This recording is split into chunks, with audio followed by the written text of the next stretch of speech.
Today we have with us Dr. Grobmyer, who is the chairman for Oncology Institute at Cleveland Clinic Abu Dhabi. Welcome to India, Dr. Grobmyer. Thank you, Deepika. It's nice to be back. Now let's talk about your visit to India.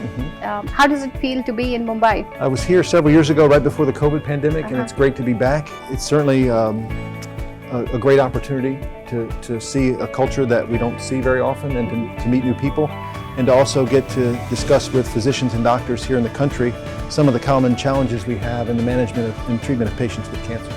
Okay.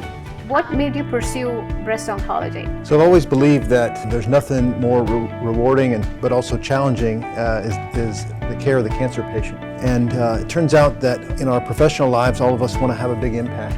And breast cancer is the most common cancer in the world. It's also the most common cancer in India among women. I'm also drawn to the field by the fact that things are changing quite rapidly, and we can have such a big impact. Our teams can have such a big impact, and we're also making a lot of progress in the care of women with breast cancer. Breast cancer in India continues to rise at a very alarming rate. What is your advice for early detection and prevention? This is a great question. We're seeing more and more young patients with breast cancer, and in some areas the overall incidence of breast cancer seems like it's increasing. What we tell people initially is to be compliant with the current screening recommendations, and this is just for the general population, that is begin mammographic screening annually at age 40. But more importantly, there are certain characteristics of patients and families that can alert us to the higher likelihood that an individual may develop breast cancer. And the number one thing is family history.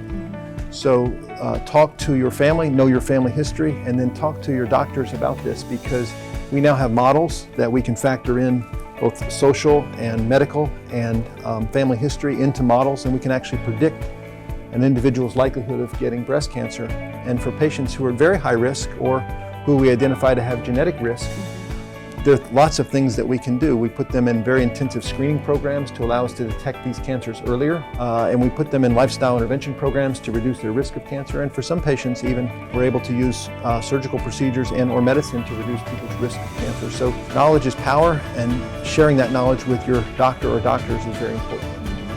Thank you for that insight. Great. I know Cleveland is cold, and not just in terms of weather, but in terms of patient management, do you think there are any similarities or differences between the countries? Absolutely. Cleveland Clinic Abu Dhabi was built from the ground up to be Cleveland Clinic, and what makes Cleveland Clinic is the team-based approach to care.